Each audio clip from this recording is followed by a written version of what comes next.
This is Democracy Now!, democracynow.org, The War and Peace Report. I'm Amy Goodman.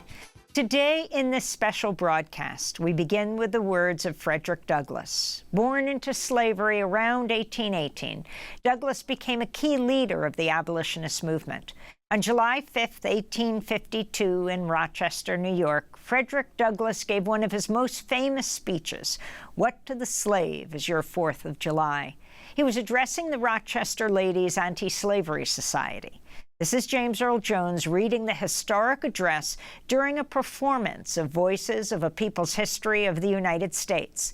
It was co-edited by Howard Zinn. The late great historian introduced the address. Frederick Douglass, once a slave, became a brilliant and powerful leader of the anti-slavery movement. In 1852, he was asked to speak in celebration of the 4th of July. Fellow citizens, pardon me and allow me to ask, why am I called upon to speak here today? What have I, or those I represent, to do with your national independence? Are the great principles of political freedom and of natural justice embodied in that Declaration of Independence extended to us? And am I, therefore, called upon to bring our humble offering to the national altar and to confess the benefits and express devout gratitude for the blessings resulting from your independence to us? I am not included within the pale of this glorious anniversary. Your high independence only reveals the immeasurable distance between us. The blessings in which you this day rejoice are not enjoyed in common.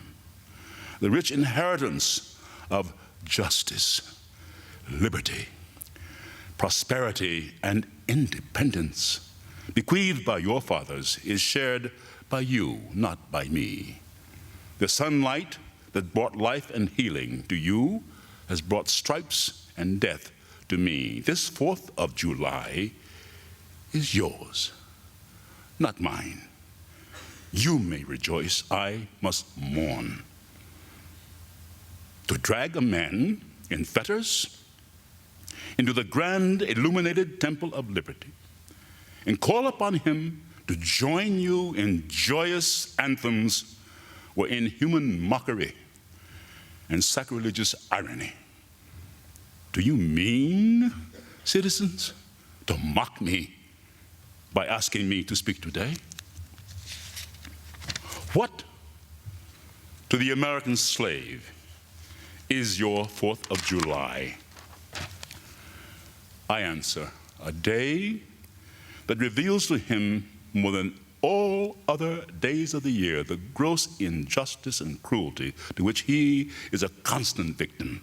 To him, your celebration is a sham.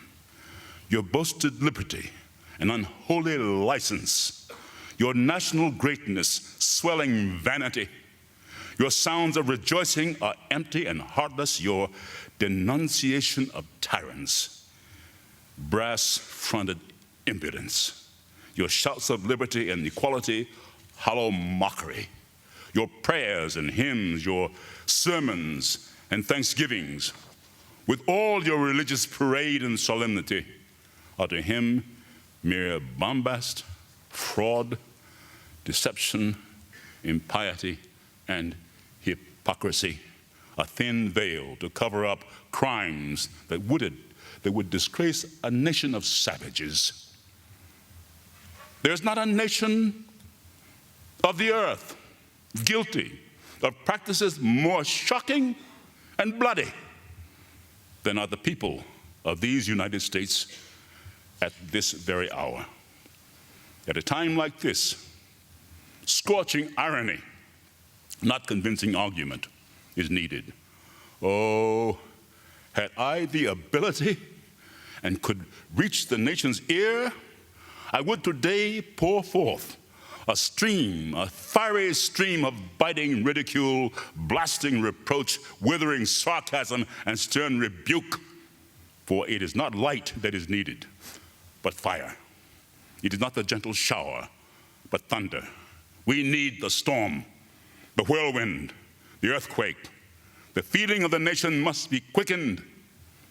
The conscience of the nation must be roused. The propriety of the nation must be startled. The hypocrisy of the nation must be exposed, and the crimes against God and man must be proclaimed and denounced. James Earl Jones reading the words of Frederick Douglass.